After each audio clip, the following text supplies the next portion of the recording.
Then the test, yeah. July 2001. Since her final decision to leave, Laura has had no contact with her family inside the Brethren. Which test are we going to get? She wants her parents to know about her children and her developing relationship with Trevor. Okay, let's go and see if you're going to be a daddy. If a thin, faint blue line comes up underneath that one, then I'm pregnant. Go and get the leaflet for me out of the bathroom. Where is it? It's just on the towel. Fingers crossed. No, look, it's coming up already, so I am. Look, can you see it? Oh, yeah? It's supposed to have a faint blue line under the big blue line, the dark blue line. Look, like on there, look. So, look. You're going to be a dad. I really would like my children to see the grandparents, even if it's only once. So we're going to go down today and see my parents, and hopefully they will speak to the children. I'm expecting them to say, you know, you're not supposed to be here, contact the priests and that'll be it, then I'll be carted off the premises. But I'm hoping that it won't be like that.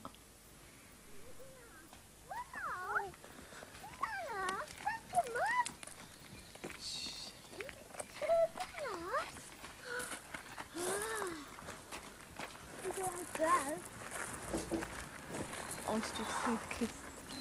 Come here. Say hello to your grandma. Mummy gave them. I can't believe you still haven't got any grey hair. I've got a few. There he is. This is Rachel. There's Grandpa, and this is Rebecca. Lovely, aren't they? I just wanted you to see them. I know I wasn't supposed to come, but my friends have brought me down. So I found out today that I was expecting another baby.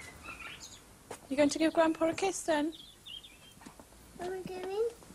We've got to go with him in it. Because Grandpa and Grandma have got to go to church soon.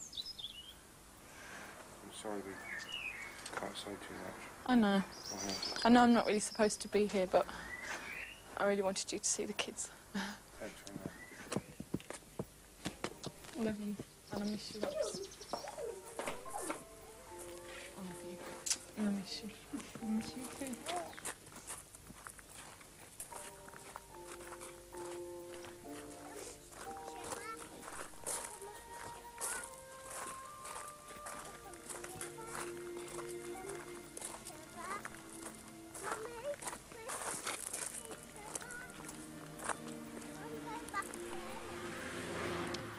The door was open, so I just knocked on the glass, and my mum come through, and she looked at me and said, "Hello, can I help you?" as if she didn't recognise me.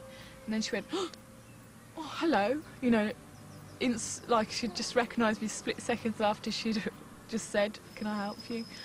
And I said, "Hello, Mum." I said, "I know I'm not supposed to be here, you know, I'm not supposed to come. But I wanted you to see the children." And she looked at them and then she said, "They're beautiful." And then she started talking to Rachel. I went to walk in the house and my mum put her hand up gently as if to say no. And then Rachel wanted to go in and I said, "No, darling, you're not allowed in."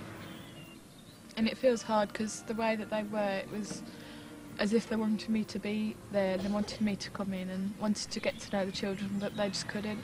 And they knew that they would lose too much if they did. Almost as if they were too frightened to let me.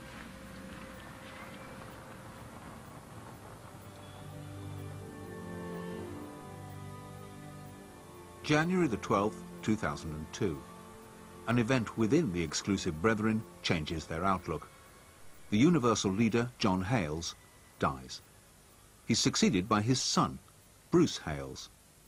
None of us would have known that Mr. Hales currently was going to be the next man of God. It's something that you might say is God-given. His gift is undeniable. His grasp of the truth, his grasp of mankind, his deportment is one of a magnanimous, benevolent spirit. The new leader is instituting a new policy. hinted at by the insider. As far as I'm concerned, and most of my local EBs, there is some very weird agenda somewhere under the surface, and there are changes afoot. It now seems that local decisions are being questioned, and former members are being visited, even people who'd been ejected or left the sect 30 or 40 years ago with no subsequent contact with family inside. There has been, in the local areas, certain matters that haven't been dealt with correctly. And this is what you speak of a review. And if there is anything to be looked at, then, as we say, it's been looked at. Since we drew these cases to the attention of the leadership, Laura Knight has had a visit from her family, and she's receiving help from them on a lavish scale. She's been given a car, a 3-bedroomed house, and an apology from local priests. In some cases that they've acted unwisely or hastily and not been thorough enough, and perhaps not shown the spirit of the glad tidings as the way that we've been shown in the mercy of God. Mr. Bruce himself would say, you know, if he was given some facts about a matter that weren't accurate, he would say, well, okay, I would have misjudged that, but I can go by the facts I judge on the facts I'm given. Andy Giles says he has been subjected to intense emotional pressure. He has limited access to his children, and the local priests now tell him that his wife will remarry him if he returns to the Brethren. If somebody makes a mistake in a matter of administration, they would confess that. They would realise that they've sinned in that way, and they would have, they would take low or humble ground about it. They would, you'd expect them to say, I'm sorry, if they've caused some unnecessary problem. Missing his family and facing financial problems, Owen Cook returned to the Brethren. He says the world outside had offered him no happiness. The insider confirms his safe arrival. Owen is back in the bosom of his family and at the meetings. I don't know how serious he is about being back, but he seems reasonably cheerful, as far as I can tell. It's been acknowledged that action was rather hastily arrived at. But we're very thankful that he's fully happy back with his family. He's taken up his privileges again and is very happily back in fellowship with us, showing that, you know, that's the way the Lord works. We all need saving. The Lord Jesus came to seek and to save that which was lost. Owen Cook now refuses any further contact with former friends outside. Christine and Andrew Wallach have been visited by Brethren priests, even by the Universal Leader. They've already received more than £120,000 and attempts to persuade them to withdraw from this programme. I actually have been to see Andrew and Christine over sometime about 2.5, 3 weeks ago. I sat down with them in the lounge and I said, look, Andrew, look, Christine, we would love you back. We really would love you back. It's where you deserve. It's what you deserve. It's where you should be. And, you know, we are reviewing their case at the moment. And we will put our hands up and say, yes, we were wrong if we were wrong. We asked the priests whether Christine and Andrew could look forward to contact with their daughters and grandchildren inside. If a person is opposed, very opposed to the Brethren, for example, to expose the grandchildren to them, we would be very careful.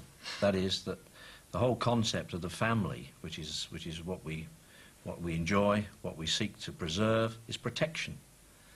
And this is what is not found in the families around us. And we just long and desire to provide that protection from every element of what's adverse.